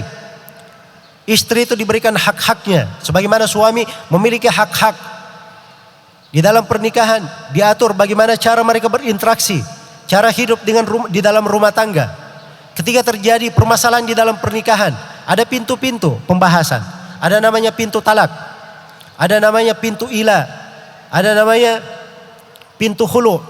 Ada berbagai pintu di dalamnya. Diberi kelapangan. Sebab dua orang yang berkumpul ketika terikat dengan pernikahan, ketika terikat ternyata saling cocok, mungkin berlanjut. Tapi kadang ketika terikat, dia ketemukan ketidakcocokan dan bisa saling membahayakan. Ya, kalau dia tetap seperti itu, mungkin kehidupannya tidak akan baik. Karena itu diberi izin oleh syariat. Itulah pembahasan talak. Dia pembahasan terbatas pada kondisi yang diperlukan. Karena itu dibatasi pembahasan talak. Tapi ada pintunya di dalam agama. Ada pintunya untuk menciptakan kemaslahatan dan kebaikan untuk manusia. Iya. Sebagaimana di dalam agama ini, siapa yang membuat tindakan kriminal, iya, maka itu ada sanksi saksinya. Ada yang masuknya di dalam pembahasan hudud, ada yang masuk di dalam pembahasan ta'zir. Hudud itu adalah pelanggaran yang sudah ditentukan sanksinya. Kalau dia membunuh, dia diqisas. Ya, kapan dia membunuh tergantung jenis membunuhnya bagaimana. Ada membunuh dengan sengaja, ada mirip sengaja, ada yang tidak sengaja. Ini ada timbangannya. Kalau dia mencuri dengan ketentuan yang sudah dipastikan, dipotong tangannya, batasan dipotongnya sampai mana sudah diterangkan. Kalau dia meminum khamar, maka dia dicambuk sekian kali. Kalau dia berzina, maka dia dirajam atau diasingkan 1 tahun, atau dia dicambuk 100 kali. Ada aturan-aturannya. Ya. Maka ini namanya hudud, sudah jelas. Dan ada kriminal-kriminal yang tidak diberikan batasan. Apa hukumannya? Tapi pemerintah memberi hukum sesuai dengan maslahat dan sesuai dengan indikasi-indikasi syariat di dalam hal tersebut. Karena itu kadang sebagian perbuatan boleh diberi hukum sampai dihukum mati. Tidak ada masalah. Dijadukan hukum mati untuk hal tersebut. Ini semuanya hukum masuk di dalam ta'zir pembahasannya. Karena itu syariat ini diikat dengan ketentuan yang pasti dan jelas. Karena itu selalu saya ingatkan, tidak ada di dalam agama ini namanya main hakim sendiri. Seenaknya saja. Ada orang yang berselisih dengan dia pergi pukul. Itu main hakim sendiri namanya. Kalau di dalam hukum Islam, ada yang berselisih dengan saudaranya, dia memukul, maka itu dibawa ke pengadilan. Ditanya apa dasarnya dia memukul? Iya. Kalau tidak akan dijatuhkan hukum kisos, hal yang sama dengannya. Ya, di masa sekarang ini ada orang yang lari, ya, diteriaki pencuri-pencuri, langsung saja menggebuki sampai orang mati. Ya. Sampai naudzubillah ada yang mati dibakar. Sampai hari ini kita mendengar kejadian-kejadian seperti melayangkan nyawa manusia dengan sangat mudahnya. Dianggap nyawa manusia itu tidak ada harganya. Jangankan jiwa seorang muslim, jiwa seorang kafir pun kalau dilayangkan tanpa hak, Allah Subhanahu wa taala menentukannya di dalam Al-Qur'an. Min ajli dzalika katabna ala bani Israil annahu man qatala nafsan bighairi nafsin aw fasadin fil ard faka'annama qatala an-nasa jami'an. Karena itu kami tetapkan terhadap Bani Israel bahwa siapa yang membunuh seorang jiwa bukan karena dia membunuh dan bukan pula karena berbuat kerusakan. Perhatikan ya, jiwa di sini yang dibunuh tidak dikatakan jiwa muslim. Semua jiwa yang dihargai dalam agama. Jiwa yang dihargai dalam agama itu ada 4. Pertama, jiwa seorang muslim. Yang kedua, jiwa kafir dhimmi. Kemudian 3, jiwa kafir mu'ahad. Kemudian yang keempat, jiwa kafir musta'min. Ini 4 jiwa dihargai dalam agama. Dipelihara, tidak boleh dibunuh. Siapa yang membunuh seorang jiwa bukan karena dia membunuh dan bukan pula karena berbuat kerusakan, maka Allah firman seakan-akan dia membunuh seluruh manusia. Berbuat kerusakan sedemikian rupa, sembarangan saja. Ini dekat-dekat Ramadan, seenaknya saja main sweeping, kayak dia saja pemerintah mau menjalani tugas polisi dan TNI. Ini orang-orang tidak paham agama, tidak mengerti agama. Memang betul kadang dia pakai jubah bagus, pakai kopiah, pakai ini. Hal-hal yang disyukuri dia berpenampilan Islam. Tapi jangan kamu coreng Islam itu dengan perbuatanmu. Islam ini tidak ada yang namanya main hakim sendiri. Kalau ada hal yang mungkar, datangi pemerintah, sampaikan kepadanya dengan cara yang benar. Nasihati secara pribadi, bukan disampaikan di terang-terangan depan umum. Nabi memberikan ketentuan dalam hal itu. Kata beliau rahimahullah, kata Nabi sallallahu alaihi wasallam dalam sebuah hadits yang diriwayatkan oleh Nabi Asim dan selainnya, beliau berkata, "Man kana indahu nasihatul lidhi sultan fala yubdiha alaniya wal ya'khudh bi yadihi wal yansakhu sirran fa in qabila minhu fadak wa illa faqad adda ma alaihi." Barang siapa yang punya nasihat untuk pemerintah, jangan dia sampaikan terang-terangan, tapi hendaknya dia pegang tangan pemerintah itu, dia nasihati secara rahasia, secara pribadi. Kalau diterima darinya, itulah yang diinginkan. Kalau tidak diterima, dia sudah tunaikan tanggung jawabnya. Itu seorang muslim namanya dalam menasihati, bukan dengan turun di jalan, ya, dengan teriak-teriak menghalangi jalan manusia. Ya. Jangan berharap seseorang itu ingin mendapatkan kebaikan kalau dia menyelisihi tuntunan Nabi Sallallahu Alaihi Wasallam atau mengganggu kaum muslimin yang lainnya. Di dalam sebuah hadits, ini hadits indah ya, saya sering sebutkan, tapi banyak dari manusia tidak memahaminya. Nabi Sallallahu Alaihi Wasallam bersabda, "Man dayyaqa manzilan, atau qata'a tariqan, atau adha mu'minan, fala jihadalah." Barang siapa yang mempersempit tempat singgah seseorang, ada tempat singgah di jalan, halte bus maupun yang lainnya, tempat singgah, pohon, tempat berteduh. Biasanya orang santai di situ. Ini dia persempit jalan orang, atau dia memutus jalan orang, atau dia mengganggu seorang mukmin. Kata Nabi, tidak ada jihad baginya. Ini bagi orang yang pergi jihad, jelas dia pergi jihad. Jihadnya jihad syar'i. Tetapi di tengah jalan dia sempitkan jalan orang, dia potong jalan orang, dia ganggu kaum mukminin, maka Nabi berkata tidak ada jihad untuknya. Apalagi orang yang pergi demo-demo, mana tuntunannya? Ya. Produk orang kafir dia gunakan. Hanya pandai bicara saja, kita putus semua produk orang kafir. Itu demo produknya siapa? Itu tidak ada dalam Islam yang seperti itu. Nasihat bukan begitu caranya. Kalau dia tidak bisa menasihati secara langsung, dia sampaikan dengan perantara. Tidak bisa dengan perantara, dia memiliki 2 tangan dan memiliki lisan berbicara, hati yang tulus, dia berdoa kepada Allah. Itu penyelesaian. Kalau dia tidak bisa menasihati, dia memperbanyak ibadahnya kepada Allah. Maka itu semuanya jalan keluar yang mengeluarkan seseorang dari berbagai fitnah-fitnah dan kejadian. Kemudian dari luasnya agama ini, dan universalnya syariat ini. Iya. Agama ini juga telah menentukan bagaimana berlaku adil pada kasus. Ada hukum seputar pengadilan. Bagaimana sifat seorang qadhi. Dibedakan antara seorang mufti dan seorang qadhi. Mufti itu kebanyakan guru agama, orang-orang yang berbicara agama, orang-orang yang mengajar agama, itu sebatas mufti namanya, dia memberi fatwa. Kalau qadhi, ini yang ada kaitannya dengan penentuan hukum. Ini dipilih oleh pemerintah. Ini beda antara dua orang ini, beda kegiatannya. Ya, beda kegiatannya. Kalau mufti itu dia memberi hukum, tapi tidak mengikat. Ya saya kalau ditanya sesuatu, saya berkata yang benar begini, dalilnya begini. Dia mau ikuti, ya itu urusan dia. Tidak ikuti urusan dia. Saya sudah sampaikan yang benar. Tapi kalau qadhi, dia katakan keputusannya begini, maka harus diterima oleh yang ada yang di depannya. Tidak boleh tidak. Walaupun dia punya pendapat lain, tidak didengar pendapat dia. Pendapat qadhi yang harus diterima. Nah, itu bedanya antara qadhi dan apa? Mufti. Kalau sekarang ini ustadz-ustadz itu mau overacting, semuanya mau jadi hakim, mau jadi qadhi. Ya. Dan ini bahaya ya, kalau seorang tidak tahu apa tugasnya, tidak mengerti apa yang harus dia lakukan. Maka Islam ini dari keindahannya itu menjaga jiwa, ya, menjaga segala hal yang merupakan kebaikan manusia. Dan mungkin saya akan terangkan di poin-poin yang akan datang. Baik, kemudian di antara karakteristik agama ini, Islam ini, dari keindahan Islam ini adalah syariat yang dia akan berlaku hingga hari kiamat.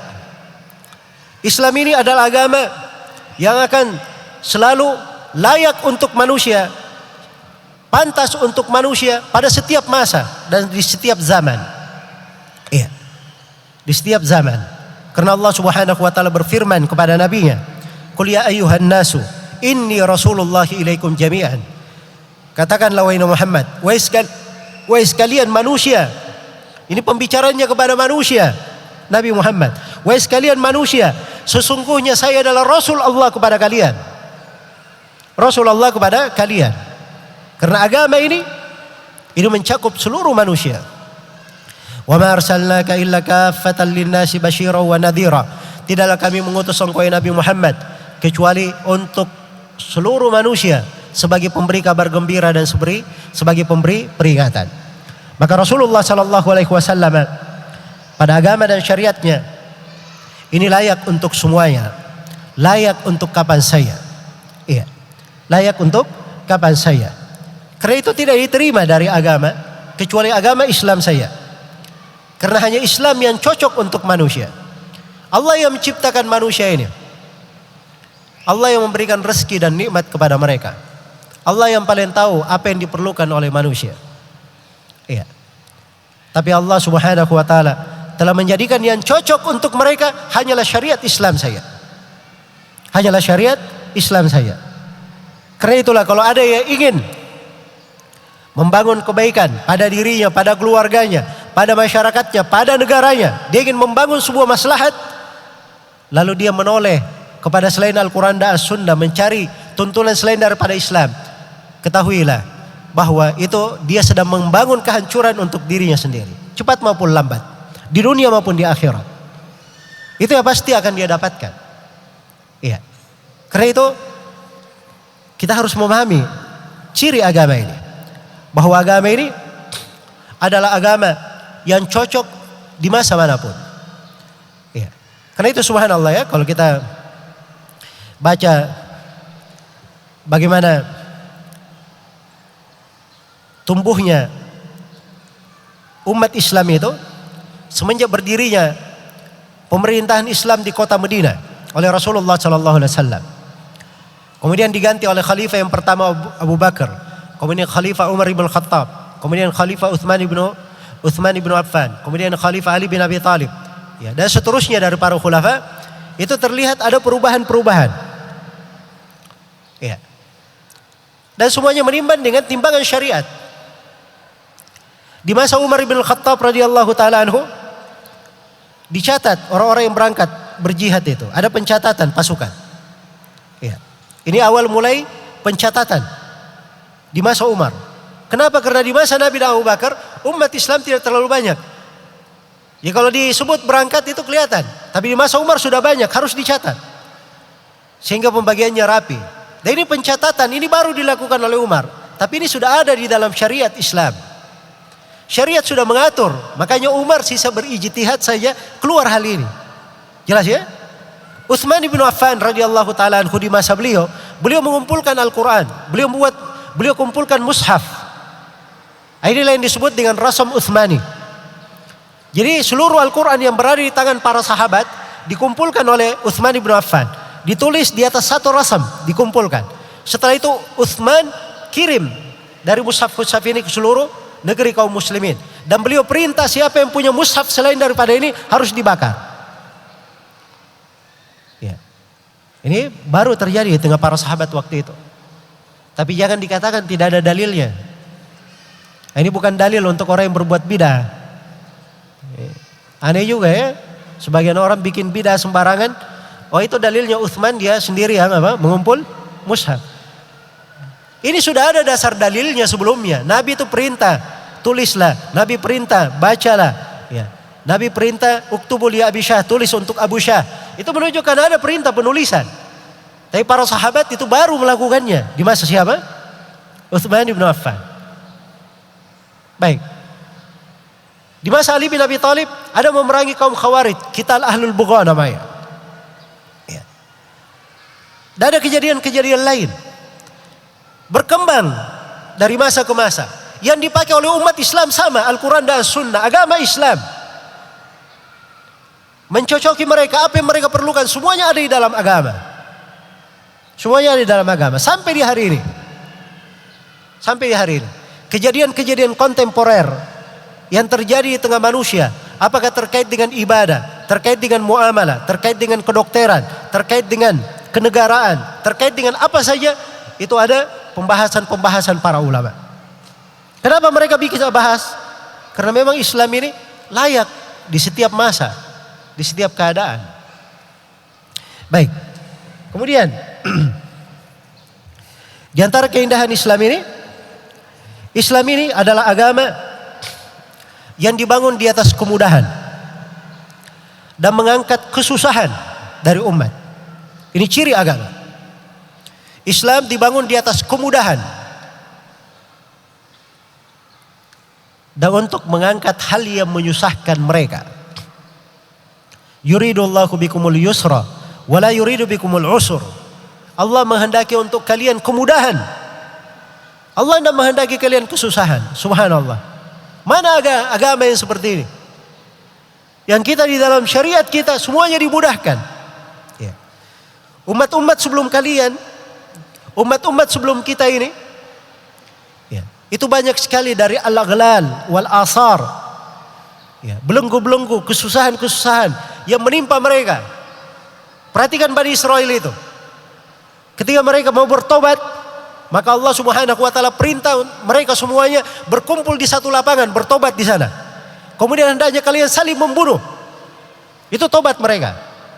Maka mereka pun saling membunuh. Ada yang membunuh anaknya, anak membunuh ayahnya. Ya. Dibuat gelap di lapangan itu sehingga tidak ada yang melihat. Mereka saling membunuh. Itu tobat mereka. Hal yang berat. Tapi kita di dalam agama ini dia beri dengan kemudahan. Subhanallah. Solat 5 waktu tadinya 50 solat. Diringankan sampai menjadi 5 solat. 5 solat nilainya seperti 50 solat. Ini dari rahmat dan kemudahan untuk umat ini. Iya. Ada hukum-hukum khusus untuk kaum musafir. Orang yang safar. Bisa dia ringkas sholatnya, bisa tidak puasa. Ada hukum terkait orang yang sakit. Ada keringanan diberikan. Iya. Pada berbagai sudut pembahasan agama ini. Berbagai bentuk keringanan. Karena itu dari kaidah pokok dalam agama ini kemudahan. Al-Quran dimudahkan. Walaqad yassarnal Qur'ana lidzikr. Kami telah mudahkan Al-Quran untuk zikir. Sebagaimana sunnah Nabi sallallahu alaihi wasallam juga dimudahkan. Rasulullah sallallahu alaihi wasallam bersabda, "Innad dina yusrun." Sungguhnya agama ini mudah. Wala yushaddad dina ahadun illa ghalaba. Tidak seorang pun yang ingin ekstrim memperberat agama ini kecuali dia pasti terkalahkan. Iya. Ini dah ciri agama. Jadi kalau ada orang yang dia beragama kelihatannya susah sekali, ya, membuat orang itu lari dari agama, membuat orang lari dari agama, maka ini tanda bahwa dia tidak mengenal Islam. Tapi harus diketahui bahwa kemudahan itu bukan dengan penilaian sendiri. Oh, saya ingin mudah, agama ini mudah, saya tidak usah sholat 5 waktu. Ya kan mudah kan? Ya. Bukan begitu caranya, Mas. Ya. Ya enggak, apa namanya? Kemudahan itu bukan dengan ijtihad sendiri.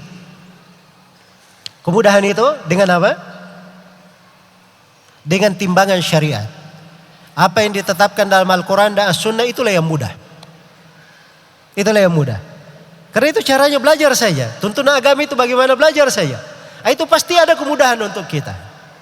Memang ada sebagian ibadah tidak lupa dari kesusahan. Kita mau sholat. Sholat kan harus berjalan ke masjid. Berjalan susah. Ya, tapi itu hal yang mengitari ibadah. Dia walaupun susah itu dianggap mudah. Sebab berjalannya dia ke masjid itu dengan berbagai keutamaan dia dapatkan, berbagai manfaat untuk dirinya dan seterusnya. Ya. Baik, jadi kemudahan itu apa yang dimudahkan di dalam syariat. Apa yang diterangkan di dalam syariat mudah, itulah kemudahan. Iya. Jadi ini namanya al-yusur. Memberikan kemudahan. Dan mengangkat dari masyaqqah, mengangkat dari kesusahan. Karena itu di banyak pembahasan diberi kemudahan. Kamu sholat berdiri. Tidak mampu berdiri, duduk. Tidak mampu duduk, berbaring. Tidak mampu berbaring, ya berisyarat saja. Dia bisa berisyarat, menggerakkan kepalanya. Subhanallah. Ya. Demikian pula zakat.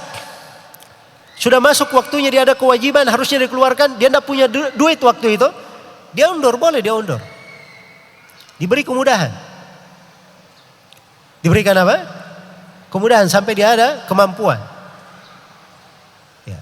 Perempuan hamil, perempuan menyusui, diberi kemudahan. Dia boleh tidak berpuasa, bayar fidyah.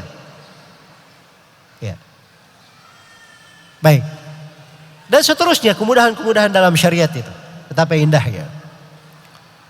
Dari syarat jual beli. Syarat jual beli itu semuanya harus jelas. Ya.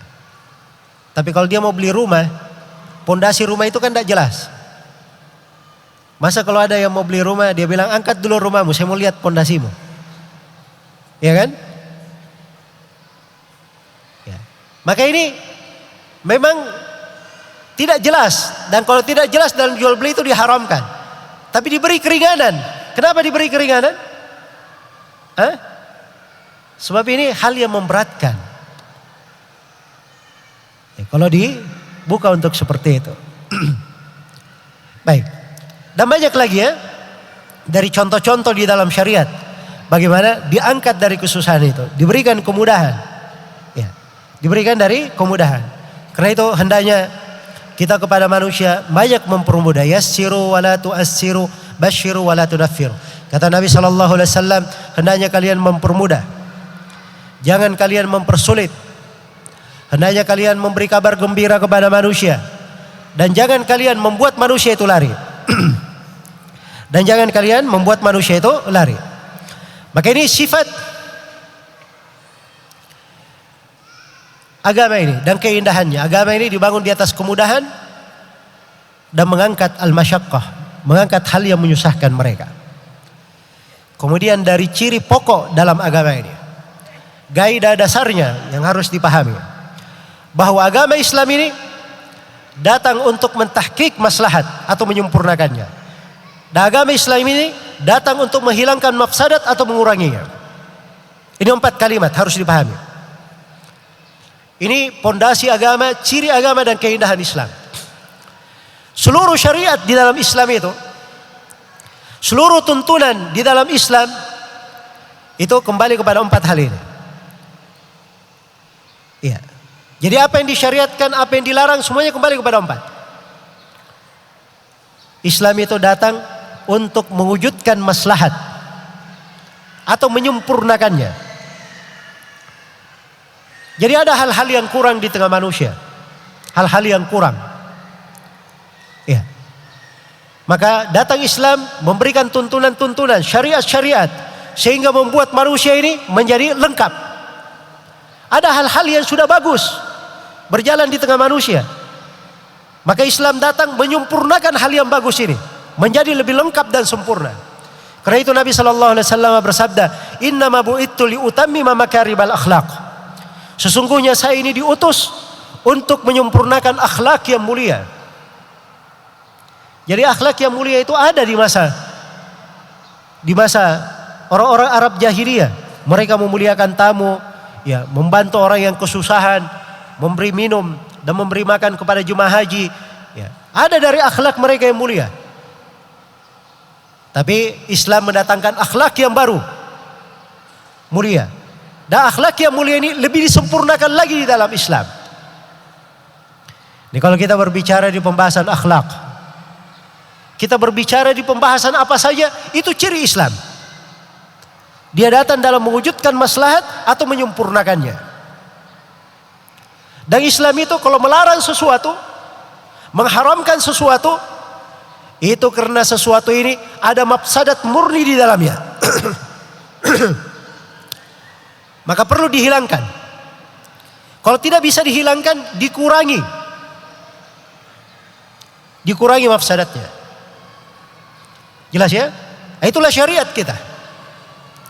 Karena itu kalau kita lihat di proses pengharaman khamar itu tadinya dibolehkan. Laisa 'alal ladzina amanu wa 'amilus salihati junahun fima ta'imu. Tidak ada masalah pada orang yang beribadah, orang-orang yang bersoleh, pada apa yang mereka makan, sepanjang mereka itu beriman dan bertakwa, dan seterusnya dari ayat.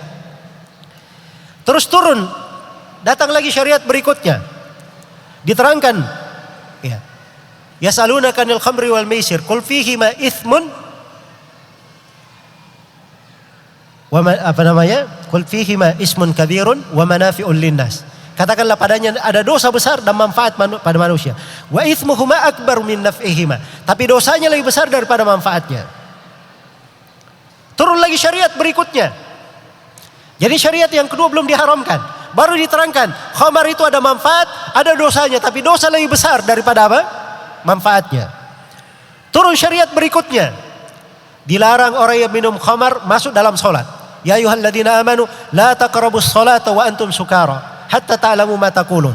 Wahai orang-orang yang beriman, jangan kalian mendekati solat dalam keadaan kalian mabuk sampai kalian tahu apa yang kalian ucapkan. Dan syariat yang terakhir, diharamkan khamar itu. Innamal khamru wal maisiru wal anjasu wal ansabu wal azlamu rijsum min amali syaitan. Sungguhnya khamar, maisir, ya, ansab, azlam itu adalah rijis, adalah dosa najis dari amalan syaitan. Fajtanibu, ya, tinggalkanlah dia. Jadi ini terakhir dalam pengharaman. Lihat ya bagaimana, subhanallah, di fase pensyariatan ini sampai diharamkan khamar itu, akan terlihat bagaimana keindahan Islam itu. Dijaga jangan sampai menyusahkan. Iya. Jadi syariat tadinya boleh itu ketika para sahabat masih baru masuk Islam. Begitu mereka sudah kuat dalam Islam, mulai turun sampai diharamkan. Ketika diharamkan, maka para sahabat Rasulullah SAW membuang khamar itu sampai membasahi jalan-jalan. Ya. Tunduknya mereka di dalam menjalankan syariat. Baik. Jadi dua syariat itu datang untuk menghilangkan mafsadat. Kalau tidak bisa dihilangkan, maka dikurangi mafsadatnya, diperkecil dari mafsadat tersebut. Iya. Tidak menjadi besar. Kadang ada sesuatu di dalamnya ada bentuk dari mafsadat. Ada bentuk dari mafsadat, hal yang pahit. Ya. Tapi itu oleh Islam sudah dikecilkan. Dan mafsadat yang sedikit ini menjadi tidak masalah karena manusia perlu terhadapnya. Manusia perlu. Contoh misalnya, melihat kepada wajah perempuan yang bukan mahram, apa hukumnya? Hah? Boleh atau tidak? Saya mau tanya. Boleh? Bagaimana ini? Tidak ada jawaban yang jelas. Saya tanya boleh atau tidak? Tidak boleh, bagus. Ya. Kemarin ada yang bilang cadar tidak wajib. Bagaimana itu? Melarang orang bercadar lagi. Ini munculnya dari kejahilan, tidak paham agama. Ya. Jadi Nabi di pembahasan nikah, beliau katakan tentang orang yang mau menikahi, undur ilaiha, lihat kepadanya. Diizinkan nadhar. Artinya bahwa melihat wajah itu asalnya haram, tidak boleh. Kapan dibolehkan? Kalau mau dinikahi, boleh dilihat wajahnya. Ini diantara dalil kuat menunjukkan bahwa menutup muka itu wajib. Ya. Dan ini ada di buku fikih di mana-mana. Masa profesor nggak tahu itu. Jelas ya? Ini hal yang harusnya dipahami. Dan kalau mau diterangkan ayat-ayat tentang kewajiban menutup muka, itu ada beberapa ayat dalam Al-Quran. Di surah Nur dan surah Al-Ahzab. Ada belasan hadits yang menjelaskannya. Ada belasan hadits yang menjelaskannya. Ya. Kalau dia katakan bahwa manusia kebanyakannya menutup muka selama ratusan tahun kapan kamu lahir? Ya. Jelas ya? Kalau memang dia lihat sejarah Indonesia ini terjajah berapa tahun? 350 tahun. Ya, anggaplah itu kejadian mulai pada tahun 1000 Hijriah. Tahun 1000 Hijriah. Baik, tahun-tahun sebelumnya di mana? Bagaimana keadaan umat Islam? Kalau mau tahu sebelum tahu keadaan umat Islam atau perempuan kaum muslimin di masa Al-Hafidz Ibnu Hajar. Al-Hafidz Ibnu Hajar meninggal di tahun 700-an. Al-Hafidz Ibnu Hajar berkata ketika menjelaskan hadits di Sahih Al-Bukhari, beliau katakan bahwa ini menutup wajah itu adalah kebiasaan perempuan di masa sekarang dan kebiasaan perempuan di masa lalu. Itu kata Ibnu Hajar rahimahullahu taala. Ya. Itu kalau mau bicara masalah sejarah tentang menutup wajah. Jadi jangan sekali-sekali ada yang berkata bahwa menutup wajah itu kebiasaan baru masuk. Itu bukan kebiasaan baru masuk. Itu kebiasaan umat manusia semenjak dahulu. Bukan muslim saja. Yahudi, Nasrani ada di syariat mereka menutup wajah. Ya. Di itu ada pembuktian sejarahnya. Baik, sekarang ini orang yang mau melamar seorang perempuan, tidak boleh melihat wajahnya. Kalau dikatakan melamar tidak boleh melihat wajah, berat mereka. Iya kan? Itu memberatkan. Ya, nanti setelah dia nikahi ternyata tidak cocok bagaimana? Ya. Dianya sudah rugi, dia sudah membuat hati orang patah. Ya. Kemudian dia sudah membuat dua keluarga akan berselisih, kan begitu? Karena itu di dalam syariat ini, ya, melihat wajah memang kepada perempuan dan belum untuk dinikahi memang ada mafsadat, ada bahayanya. Tapi karena melihat ini adalah maslahat, maka ini bahaya diperkecil. Diizinkan melihat untuk dinikahi saja. Jelas ya? Diizinkan melihat untuk apa? Dinikahi. Inilah keindahan syariat kita. Jadi ciri agama ini kaidah tetap di dalam agama. Agama ini datang untuk mewujudkan maslahat atau untuk menyempurnakannya. Dan agama ini datang untuk menghilangkan mafsadat. Kalau nggak bisa dihilangkan, diperkecil dari mafsadat itu. Itu kaidah pokok dalam agama. Karena itu yang dijaga di dalam agama ini, ya itu ada 3. Ada yang namanya daruriyat, yang kedua ada namanya hajiyat, yang ketiga ada namanya tahsiniyat. 3 hal. Ada perkara darurat, perkara aksioma yang dijaga di dalam syariat ini. Dan 5 hal yang dijaga dalam syariat ini, perkara darurat ini adalah hal yang disepakati oleh seluruh syariat. Kata Syatibi, saya tidak mengenal ada agama apapun yang tidak sepakat dalam menjaga 5 perkara darurat ini. Jadi perkara darurat yang dijaga itu ada 5. Yang pertama menjaga agama. Yang kedua menjaga jiwa. Yang ketiga menjaga akal. Yang ketiga menjaga kehormatan atau menjaga nasab. Dan yang keempat menjaga harta. Ini 5 hal pokok aksioma yang dijaga di dalam agama. Seluruh syariat kembali kepada penjagaan terhadap 5 hal ini. Iya. Yang diperintah maupun yang dilarang. Penjagaan agama, itu jelas ya. Ya, kenapa diperintah beribadah hanya kepada Allah? Untuk menjaga agama. Kenapa diperintah tidak boleh, kenapa dilarang berbuat kesyirikan? Penjagaan terhadap agama. Penjagaan terhadap jiwa. Kenapa dilarang membunuh? Penjagaan terhadap agama. Apa penjagaan terhadap jiwa? Iya. Penjagaan terhadap jiwa. Kenapa dijatuhkan ada hukum qisas? Siapa yang membunuh dia dibunuh. Ini penjagaan terhadap jiwa.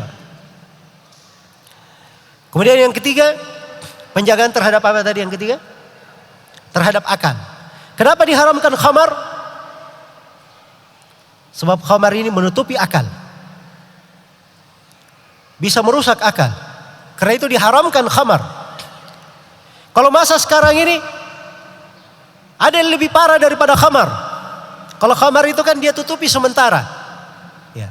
Beberapa waktu kemudian dia sadar. Atau dia tutupi sebagian. Itu khamar. Kalau sekarang ini ada yang kalau dikonsumsi dia bisa tidak sadar sampai berhari-hari. Nah, inilah sabu-sabu, narkoba, narkotik dan seterusnya ini. Ini lebih berbahaya. Karena itu di dalam hukum Islam, hukum terhadap sabu-sabu, terhadap narkoba ini itu lebih besar daripada hukum apa? Hukum minum khamar. Minum khamar kalau dicambuk itu 40 kali. Boleh sampai 80 kali dicambuk. Ya. Tapi kalau narkoba, sabu-sabu itu bisa dijatuhkan hukum sampai hukum mati, dibunuh. Apalagi kalau dia menyebarkan narkoba tersebut. Ya. Dan ini saya ingatkan ya kepada pihak yang berwenang. Pelaku terorisme, pelaku peledakan, yang menyebarkan sabu-sabu dan narkoba, yang mencuri harta umum kaum muslimin, korupsi umum, harta umum yang dia curi. Ini hukum untuk orang ini, 4 orang ini, semuanya di dalam agama, kesepakatan ulama, hanya hukum mati saja yang ada. Iya. Kalau dia mencuri harta orang pribadi, oke, potong tangan, terpenuhi syarat. Tapi kalau dia mencuri harta umum, itu namanya berbuat kerusakan, bukan lagi mencuri. Dia berbuat kerusakan umum. Dan berbuat kerusakan, hukumnya di dalam agama, itu sudah diterangkan.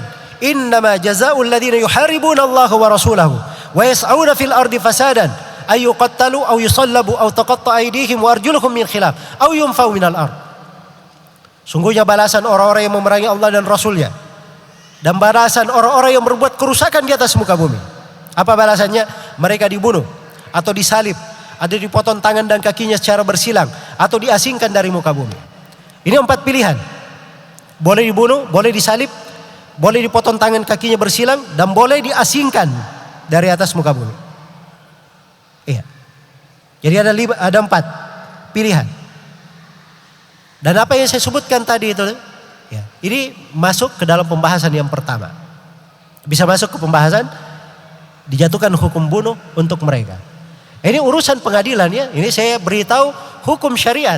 Tetapi dalam praktek di dalam menjatuhkan, itu kembali ke mahkamah, kembali kepada urusan di pengadilan. Sebab saya sudah terangkan, tidak ada di dalam syariat kita namanya main hakim sendiri. Ada orang yang mencuri, ya, pencurinya ditangkap, maka pertama siapa saksinya? Dilihat dulu saksi. Baik, sudah ada saksi. Tidak ada saksi tapi dia mengaku, tidak ada masalah, diterima juga. Yang kedua, dilihat apa yang dia curi. Kalau dia harta lebih dari 1/4 gram emas, 1/4 gram emas, di atas 1/4 gram emas harganya, nah ini boleh dipotong hukum tangan. Kemudian yang ketiga, barang yang dia curi ini barang yang terjaga dengan tertutup atau barang terbuka. Ya kalau barang biasanya disimpan di laci, terkunci, dia curi di situ, nah ini yang kena hukum potong tangan. Tapi kalau HP dia curi, HP-nya misalnya harganya mahal, anggaplah harganya 20 juta dia punya HP. Jelas ya? Dia curi. Di mana HP itu? HP-nya dia simpan di atas meja.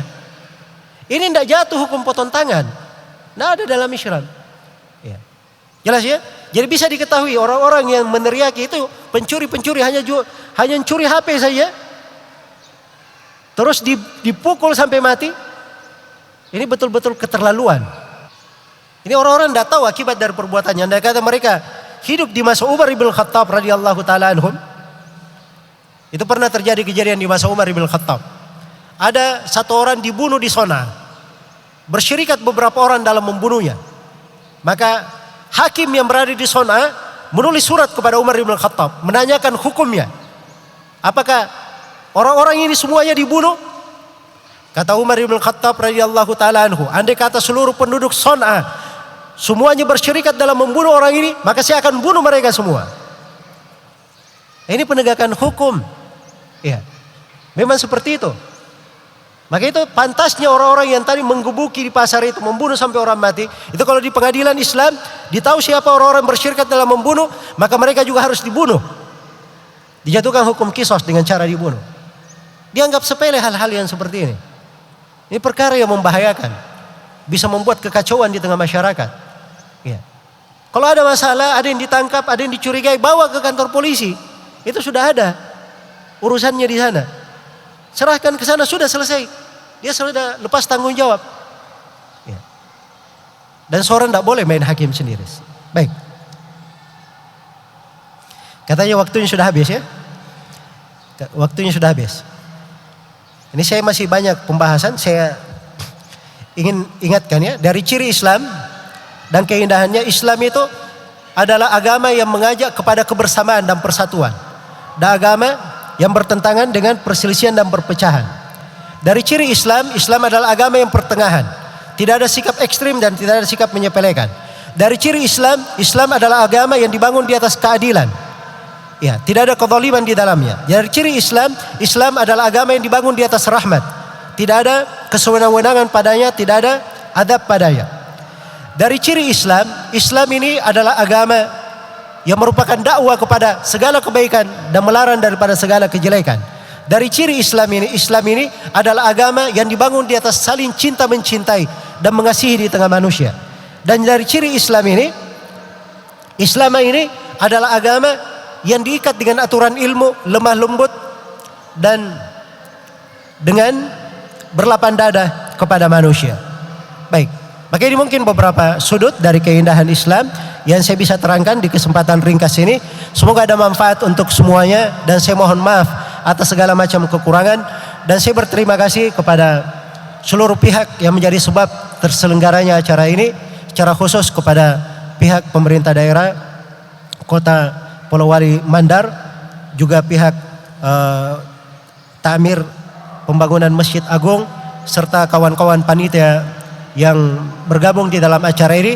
Semoga Allah Subhanahu wa taala melipat gandakan kebaikan untuk semuanya dan menjadikan keberadaan kita di majelis ini sebagai keberadaan yang dirahmati, keberadaan yang membawa manfaat untuk kita semua di dunia dan di akhirat. Sebagaimana Allah Subhanahu wa taala yang mengumpulkan kita di tempat yang mulia ini, di tempat yang baik ini, dalam suasana ketaatan, dalam ibadah kepada Allah Subhanahu wa taala. Semoga Allah selalu mempertemukan kita semua di atas kebaikan dan mempertemukan kita semua kelak di kemudian hari di sorga Allah Subhanahu wa taala yang penuh dengan keutamaan. Innahu waliyyu dzalika wal qadiru alaihi. Subhanakallahumma wa bihamdik asyhadu an la ilaha illa anta astaghfiruka wa atubu ilaik. Walhamdulillahirabbil alamin. Wassalamualaikum warahmatullahi wabarakatuh.